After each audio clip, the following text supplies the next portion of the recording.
Good morning student আমি তোমাদের Pulak sir চলে এসেছি। আশা করি ভগ্নাংশের অঙ্ক তোমাদের হয়ে গেছে, 124 পাতা পর্যন্ত হয়ে গেছে। আজকে তোমাদের আমি 135 থেকে 134 পাতা পর্যন্ত বইয়ের যে অঙ্কগুলো আছে তার নিয়মাবলী আমি শেখাবো। এই নিয়মটা শিখে রাখলে তোমরা 125 থেকে 134 পাতা বইতেই করতে পারবে।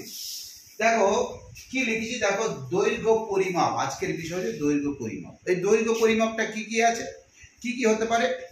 ধরো আমার কাছে এই পেন্সিল আছে, এই পেন্সিলটার মাপ কত, এই এখান থেকে পেন্সিলটার লম্বা কত। আচ্ছা এই যে শীষটা আছে এটার মাপটা কত। এই আমার হাতে চক আছে এর মাপটা কত। আচ্ছা আমার হাতে এই বইটা আছে, বইটার চারিদিকের মাপ কত। আচ্ছা আমার বাড়ি থেকে গড়িয়া যেতে হবে এর দূরত্বর মাপটা কত। আচ্ছা আমি যে আমার বাড়ির চারিদিকে মাপবো তার মাপটা কত, তাদের নাম কি। প্রথম থেকে আবার বলছি, তাহলে আমি মন দিয়ে শুনতে হবে আমার কথাগুলো, এই ভিডিওটা বারবার শুনতে হবে। আজকের বিষয় দৈর্ঘ্য পরিমাপ। সেই দৈর্ঘ্য পরিমাপটা কি কি এই যে দেখাচ্ছি, দেখো আমার এই পেন্সিলের মাপটা কত। তাহলে এই মাপ হলে তাকে কি নামে বলবো। এই পেন্সিলের শীষ সব থেকে ছোট, এটা কি নামে বলবো। এই বইয়ের চারিদিক এটা কিভাবে বলবো। আমার বাবা প্যান্টের পিস কিনে নিয়ে এসছে, সেটা ফিতে দিয়ে মাপা হয়েছে, সেই মাপটার নামটা কি বলবো। আমি জমি কিনেছি 2 কাঠা, তার চারিদিকের মাপ, সেই মাপটার নাম কি বলবো। আমি এখান থেকে গড়িয়া যাব কতটা রাস্তার দূরত্ব, সেই মাপটার কি বলবো। সেই দৈর্ঘ্য পরিমাপের গল্প আজকে আমরা শিখবো।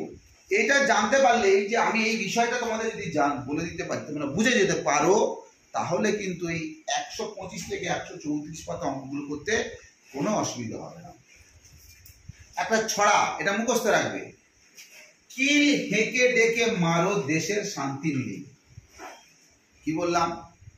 কিল হেঁকে ডেকে মারো দেশের শান্তি মিলিয়ে। বারবার বলবে কিল হেঁকে ডেকে মারো দেশের শান্তি মিলিয়ে। এইগুলো নিয়ে আমাদের কি হয়েছে, যেমন সংখ্যার স্থানীয় মান আছে একক, দশক, শতক, হাজার, অযুত, লক্ষ, নিযুত, কোটি। ঠিক তেমনি দৈর্ঘ্য পরিমাপেরও স্থানীয় মানের নাম আছে। কি বললাম? দৈর্ঘ্য পরিমাপের স্থানীয় মানের নাম আছে। ফিরে আসছি আমি এই কথায় 2 নম্বর ভিডিওতে।